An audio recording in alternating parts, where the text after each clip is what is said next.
ने की हजरत उमर के सामने ताकत ही नहीं थी। कैसर और किसरा कांप जाते थे, जुर्रत ही नहीं करते थे हजरत। और हमारे तो तल्लकात बड़े हैं ना गैरों से। हजरत अबू मूसा अशअरी रदी अल्लाह ताला अन्हु फरमाते हैं, मेरा मुंशी साई था,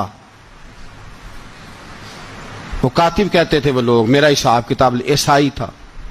तो फरमाते हैं एक दिन मैंने वो सारा हिसाब किताब लेन देन के हजरत उमर को दिखाया तो फरमाने लगे जिसने लिखे हैं उसको बुलाओ। कहने लगे हुजूर मस्जिद नहीं आ सकता। क्यों नहीं आ सकता? कहने लगे वो ईसाई है। कहते हैं हजरत उमर जलाल में आ गए। आप फरमाने लगे जिन्हें रब दूर करता है तुम क्यों करीब करते हो? जिन्हें अल्लाह दूर करता है। फरमाया तुम गैरों को अगर ओहदे दोगे तो अपनों का क्या बनेगा? अगर तुम गैरों को ओहदे दोगे तो अपनों का। ये सोच है जो आज बर्मा के मुसलमानों के लिए भी जरूरी है। कहा अगर तुम गैरों को ओहदे दोगे तो अपनों का। हमने गैरों को ओहदे दिए तो देखा ना अपने किस तरह काटे जा रहे हैं। गैरों को जो ओहदे दे दिए जराने सारे गैरों से।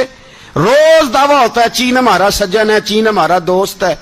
ओ भाई दोस्त है तो उससे कहो ना कि बर्मा तो तुम्हारी एक छोटी सी रियासत है, चीन के बगैर तो वो सांस भी नहीं ले सकता। उसको कहो ना उस हुकूमत पे दबाव डाले।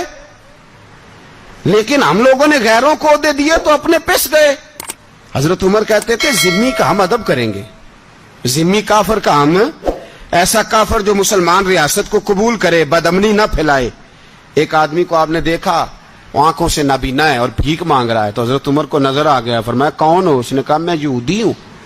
फरमाया भीख क्यों मांगते हो? कहा जब तक तंदुरुस्त था मुसलमानों को जजिया देता था, बूढ़ा हो गया हूं क्या करूं? हजरत उमर ने घोड़े की पुश्त पे बिठाया, काफिर को घोड़े की पुश्त पे बिठाया और बिठा के मदीने लाए। हजरत अली शेर खुदा वजीर खजाना थे। फरमाया अली इसका वजीफा जारी करो।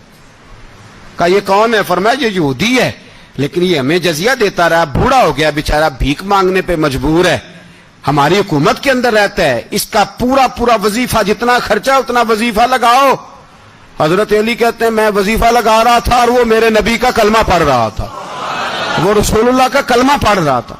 ये मिजाज, ये नहीं कि काफिर। हजरत उमर ने गवर्नरों को खत लिखे थे कि जबरदस्ती किसी को मुसलमान नहीं करना, जहां उनकी इबादत गाहें बनी हो गिरानी नहीं, कोई मंदिर कोई गिरजा जाया नहीं करना। इस्लाम सबको जीने का मौका देता है, पर बेईमानो जालिमों बदजातो तुम्हें यह कहता है कि हम तुम्हें जीने का मौका देते, तुम भी मुसलमानों को जीने का मौका दो।